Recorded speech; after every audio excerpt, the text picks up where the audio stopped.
Right, studio photography. We're going to do a quick, simple setup here, just in the garage, to show you how easy it is to get some good looking stock shots from just using two lights. I think you can see the brolly there, and on this side you can see we've got the softbox. So all I'm going to be using is just two lights, one with the softbox, one with the brolly, and I'm going to have one facing me. And by the way, I'm going to be the model today, so I hope you don't mind, but I'm going to take some shots, upper torso shots with a bike, and we're going to put some other gear on just to make it look like a good stock shot and see how we get on with it.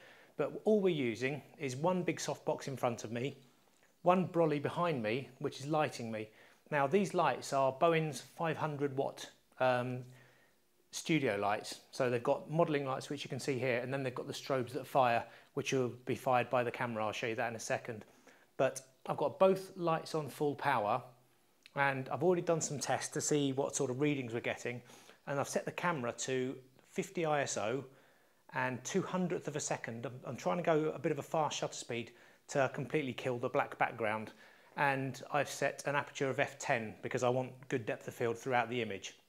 So we've got a low ISO, highest shutter speed, and a good aperture to give us solid depth of field. Now the backdrop is just a simple backdrop. I'm not worried about the floor.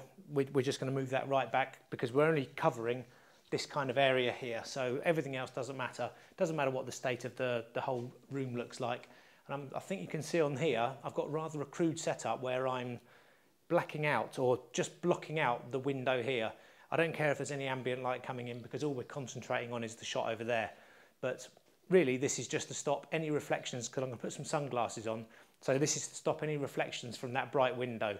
I'm not fussed about killing all of the light from there. And the camera here, now because I'm doing this all solo, all by myself, what I'm using, I've got the Canon 5D, I've got the flash gun, because these two lights are fired by remotely, and I'm using a flash gun on top of the camera, which will fire straight up, and that will set off the two lights there. If I was to fire it forward, that would actually affect the shot because the TTL would go through the lens, it would block off the lights, it kind of messes up and it would underexpose the image. So I'm just firing it straight up, so it will still fire the lights but not have any bearing on the actual photo, and it won't have any effect on it. The most important thing here, if you're working alone, is to use a timer release control. Now I've got the one here from Canon, it's the TC80N3, and it's very, very handy.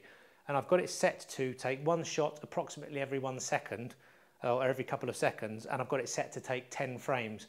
So as soon as I start that, I have to get ready and then just get ready for each shot, and I'll take 10 frames, and what we're going to do is pick one of them, work on it, and then we're going to see if it gets accepted by any of the stock agencies. We'll upload it all and see which one gets accepted. So very simple setup, two 500 lights set on full power, one behind me to light me from behind, and I'm using the softbox in front of me because I want that square big bit of light to actually show in my shades in the sunglasses.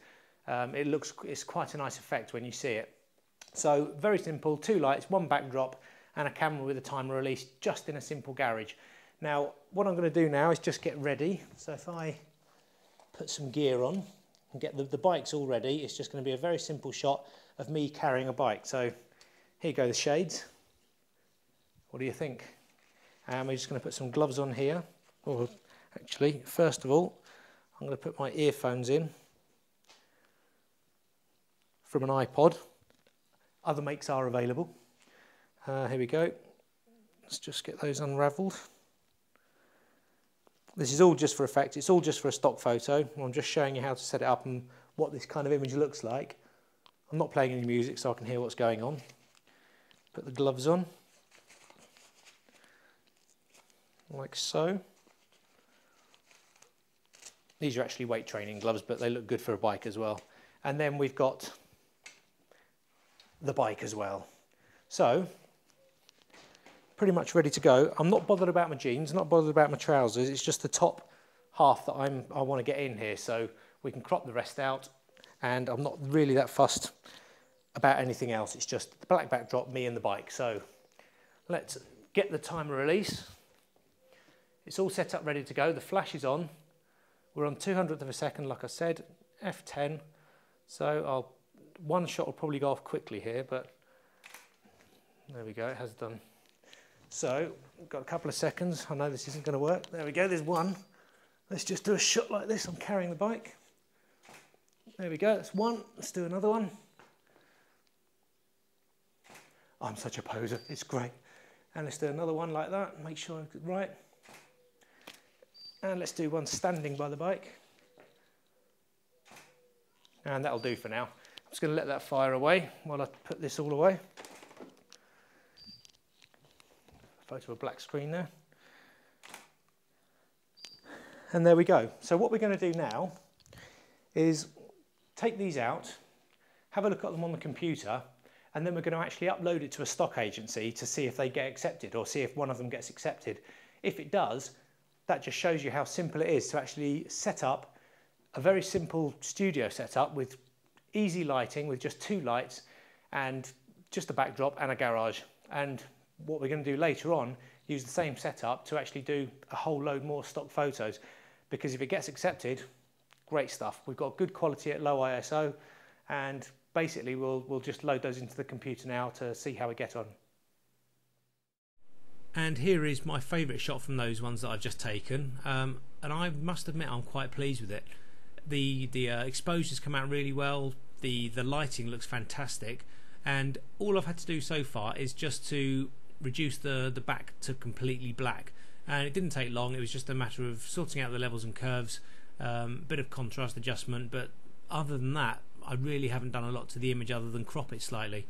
What I have done for stock though is to remove the logos from the glove, from the badge here, from the name from the frame of the bike, and I think there was one on the seat and a small bit of lettering on my shirt. Other than that, it's just as it came out of the camera, and I was really chuffed. Now that lighting where we had one in front of me and one behind has worked really well. For one, it's added a really kind of nice outline to the frame, and secondly it's given a good back and front lighting to myself, and also left a bit of a shaded area down the middle. But you can see here the reason I wanted to put the softbox in, because it's given quite a good look to the eyes. I'd rather if I'd lifted my head slightly so there's more of the actual reflection in the glasses, but as it happens I'm really pleased with that. It's kind of come out really nice. So I've uploaded it. I've actually called it Man Carrying Mountain Bike. I've given it the titles, I've keyworded it, and I've uploaded it to all of the agencies that I use, and lo and behold, Shutterstock accepted it almost within the hour. So I was really chuffed with that. All I've got to do now is wait and see if it gets sold. But it's passed muster, and it was a very simple, very easy setup. So now I know the settings to use on the camera. I know it's a manual setting of 200th of a second, shutter speed, ISO around f10 I think it was, sorry, ISO at 50 and aperture of f10, and both lights on full power. If you try this sort of shot and you're getting overexposed shots at those settings, then obviously if you've got controllable output lights, just reduce the power output slightly. But now that I know this setup, I can now get my other models, i.e. my wife and my children, and set up a load more shots and basically just keep uploading them. I know the lighting works, it's now just a matter of getting the actual shot right. But I hope this helps. I hope it teaches you how to set up a really simple 2-light studio shot, and I hope you can use it to get your own portfolio started and start uploading them to all the agencies that we've described in this section.